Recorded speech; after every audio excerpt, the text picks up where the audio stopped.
Boy, I tell you, watching West Indies, you are bound to go through all different level of emotions. Yes, you will be impressed and you will also be afforded the chance to feel some amount of depression. Yes.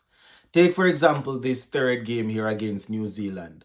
Shepherd and Springer in the back end, batting right to the end, going hard.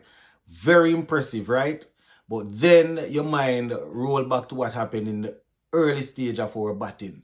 And that's where the depression sets in. I tell you. We're going to talk about it a little bit, my people.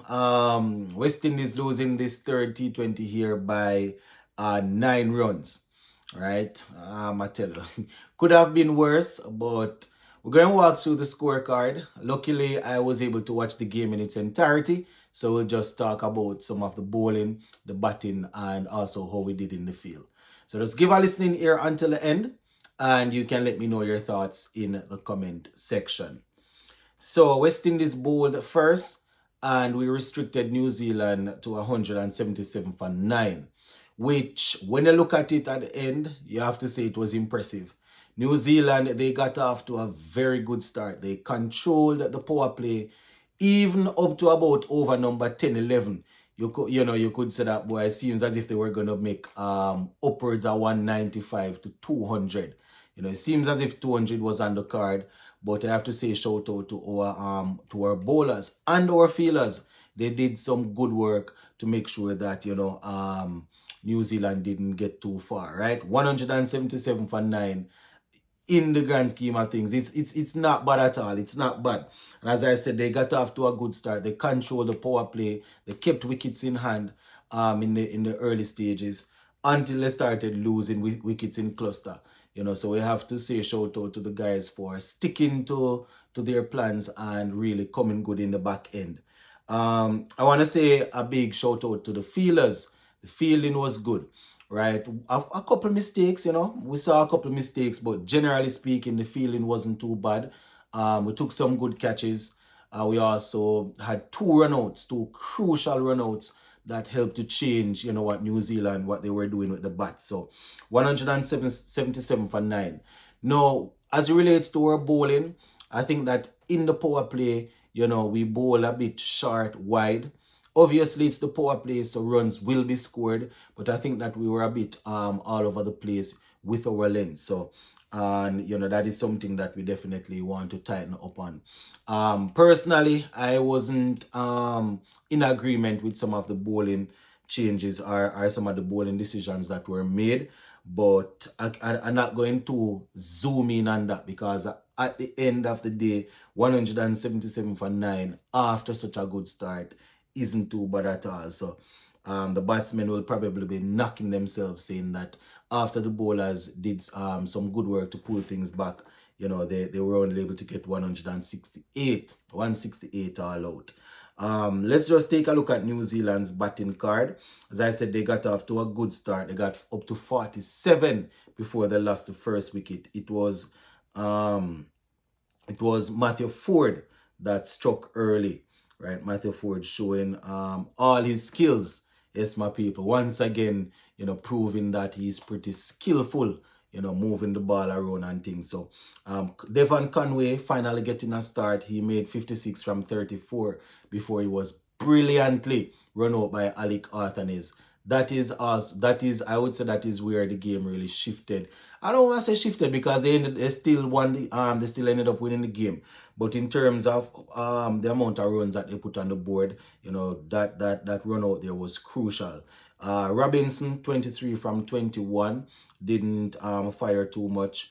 Ravindra, he got 26. Mitchell scored 41. Bereswell got 11.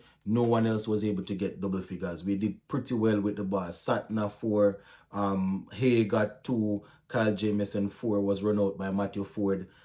Sardi not out on 1. Duffy not out on 2. So the bowlers came back and did pretty well. Akil Hussain bowled 4 overs for 50 runs. Yeah, man, they took a liking to Akil Hussain and he traveled. Matthew Ford 2 for 20 from 4. Romari Shepherd 1 for 23 from 3. Alec Arthanes got a chance to bowl 1 over. At that point, they had two left-handers at the crease, so I am imagining that Hope probably thought it would have been a good idea to get him to bowl some off spin, seeing that Raston Chase wasn't in the team, right? It didn't turn out too well. 16 runs came off that. Jason Waller 2 for 31, Springer 1 for 36 from his 4. Waller bowled 4 overs. So that is how it went. Now, at the halfway stage, you know, I was thinking to myself that we just need to go out there, play some sensible cricket, and look to chase it down. Well, that's not exactly how it went. That's not how the start. That's not the type of start that we got. Amir Django, he was bowled for 5, right? Arthane stayed there for a while before he got out for 31. Played some nice looking shots, right? He was out caught behind. I think he was caught behind if I'm not mistaken. He thought that he went for the review, thought that his chain was hitting on something, but he was actually out. Captain Shea Hope, once again, not getting amongst the runs. Not very often we see this. He scored 1, and things didn't work out too well for us. Akeem Ogis looked good, 24 from 16 before he got run out. So he was removed. Sheffield Rutherford back in the team.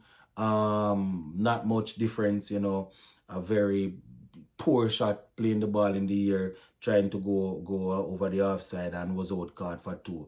Ravman Powell, one almighty heave across the line. We know how that go already when a leg spinner is bowling. Well, he has improved on that, but he fell to it again tonight. So, boy, Jason Holder, 3, right? Jason Holder 3. Romari Shepherd stayed there for a good bit with Springer. He got 49 from 34 with 4 fours and 3 sixes. Matthew Ford 4. Shamar Springer looking good. 39 from 20 for 3 fours and 3 sixes. He will feel a little bit hard done. The catch to get rid of him was brilliant, right? From Duffy, a ball and caught. At that point, I was thinking to myself that, yeah, that was definitely it. The numbers were still looking good, but after that catch, I thought the momentum shifted again there. Kyle Jamieson, he picked up 1 for 35 from 3.5.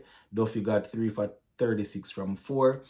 Bracewell 1 for 7. Saudi, he got 3 for 34. Satna picked up 1 for 29 from 4. And that is how the cookie crumble, my viewers and subscribers. West Indies losing this game by 9 runs. The effort in the back end was good, but we have to find a way, my people. We have to find a way to try and score runs. Not even only in the power play, but also in the middle phase there. We cannot have specialist batsmen in the team, consistently not scoring, right? So whenever I do these reviews, I don't want it to seem as if I'm making it sound as if the other team didn't do anything. Obviously, New Zealand did well. They bowled well. They did their thing. But at the same time, some of the shots that were played, they were really and truly poor. And as a result of that, New Zealand, they secured victory. And they are now leading the series 2-1. So that is the initial report, my people. We are definitely going to be talking on it again. But this is the first report. Big up.